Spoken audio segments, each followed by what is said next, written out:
he raped me, drugged me, and I'd have to, jumped out a window, 2-story window, broke my pelvis and my hip. Okay, now this was the second night I was there. Yes, that sir. you were there. Yes, sir.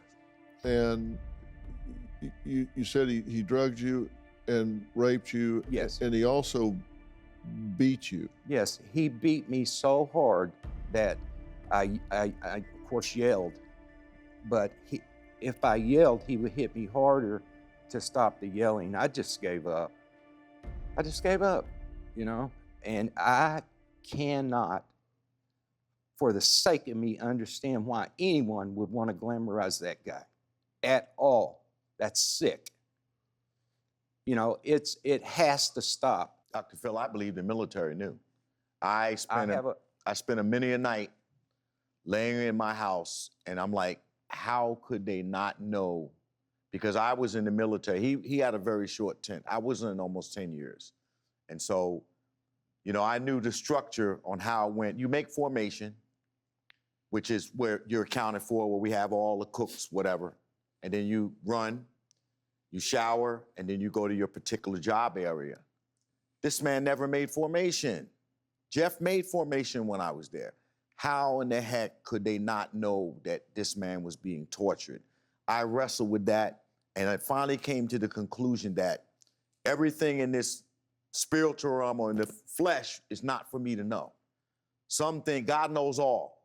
It's not for me to know, because I would have lost my mind trying to figure out how in the hell did the military, they had to know. They did know. They had to know. I have a letter that was written to me about 10 years ago from a warrant officer. He was under investigation for the death of a man named Hans. He was the last one seen with Hans. He who? Jeff. Jeff was under the investigation, I'm sorry, for the murder of a man named Hans. Yeah, they knew. You watched a little bit of the series. What was your reaction? I threw up. Made me sick to think that someone would take advantage of a community, a black community, African-American community, LGBTQ community. All these people that I've been fighting for since I've got hurt. All these people that, and then some guy comes in, and I have a better choice of words I can't use on TV, comes in and undermines everything that these people stand for. I think he re-victimized them, re-traumatized them, shamed them, the whole gamut. They call me, you know. This lady and this guy from Netflix call me. I am not doing anything for them like that. And I said, if it's to glamorize them, I'm hanging up right now. And she started to try to explain to me what they were doing, and I got off the phone. I'm not doing it. Have you watched any of it? Yes, I did watch it. I felt it was over the top. They didn't need to present it the way that they did. I think it was insensitive for the way it was done.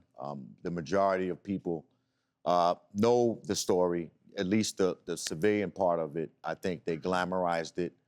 But on the other token, I felt that overall it needed to be told, because there are people like myself and people in the audience that serial killers are normal. They look normal, they talk normal, they act normal, and so the public needs to be aware that there are people walking amongst us that are potential killers. They got the character wrong in the movie, by the way.